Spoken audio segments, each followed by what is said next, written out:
उत्तम शिष्य के लक्षण। यहाँ एक बात आप लोगों को और कह दूँ कि एक श्रोता होता है। जब कोई गहन विषय होता है तो उसके माथे में अटता नहीं है, वे ऊँघने लगते हैं। दूसरा श्रोता होता है जो केवल तर्क करता है, सुनना नहीं चाहता है। तीसरा सही श्रोता है, आदर्श शिष्य होता है। वह गुरु की हर बात को बहुत सावधानी से ध्यानपूर्वक सुनता है। इसके बारे में तंत्र में कहा गया है, शांतो विनीतो शुद्धात्मा श्रद्धावान धरणाक्षमः सामर्थ्यश्च कुलीनश्च प्रज्ञा सच्चरितो यतिः इवामादि गुणयुक्ताः शिष्याः भवति नान्यथा। तंत्रासार।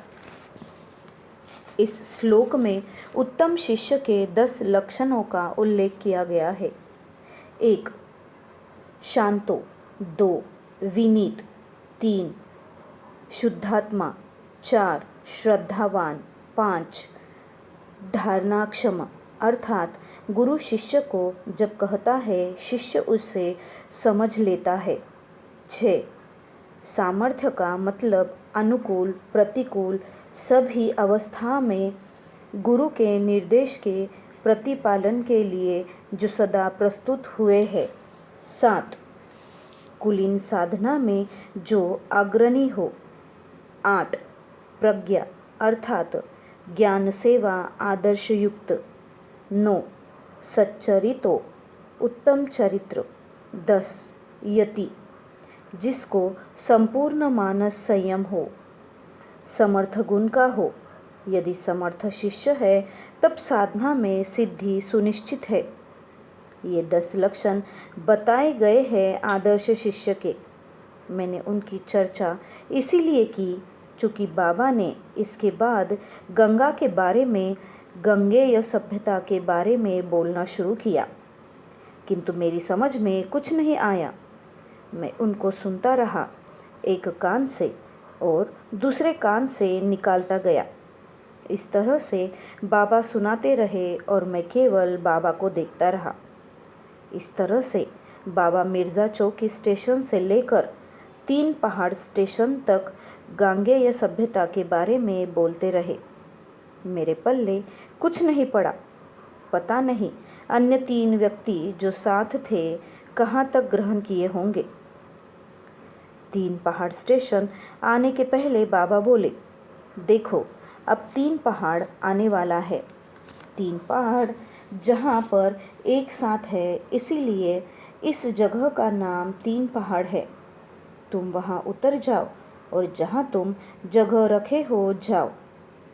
ठीक 5 मिनट के बाद ट्रेन स्टेशन में आई और मैंने बाबा को प्रणाम किया और उस स्थान पर चला गया जहाँ मेरा सीट था। हाँ, बाबा ने एक चीज़ और कही, सुबह 6 बजे हम लोग वर्धमान पहुँचेंगे।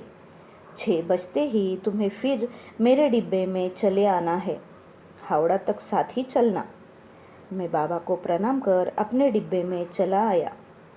यहाँ एक बात कहना चाहता हूँ कि इस घटना को बहुत दिन हो गए हैं। बाबा द्वारा लिखी हुई शब्द चयनी का 3 खंड पढ़ रहा था। बाबा उसमें गंगा जल ग्रहण क्षेत्र के बारे में कह रहे हैं। गांगेय जल ग्रहण क्षेत्र के इस भाग को गंगा नदी सभ्यता के मध्य क्षेत्र के रूप में जाना जाता है।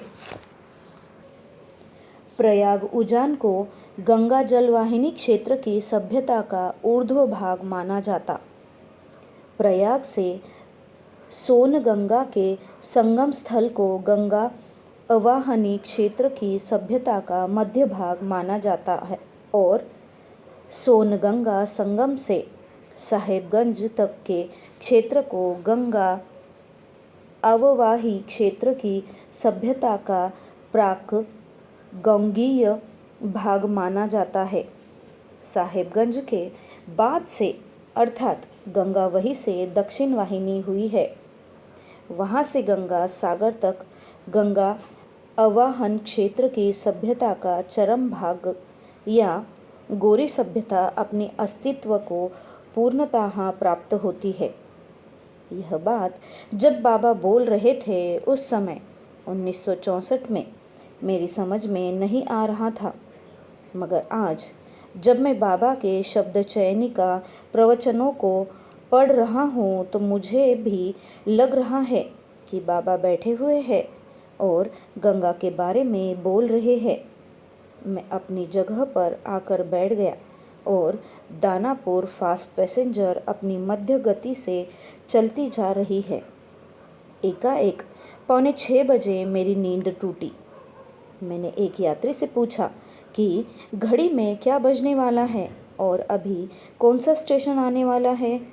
यात्री ने कहा, अभी 5:45 बजने वाला है और 15 मिनट के बाद हम लोग वर्धमान आने वाले हैं।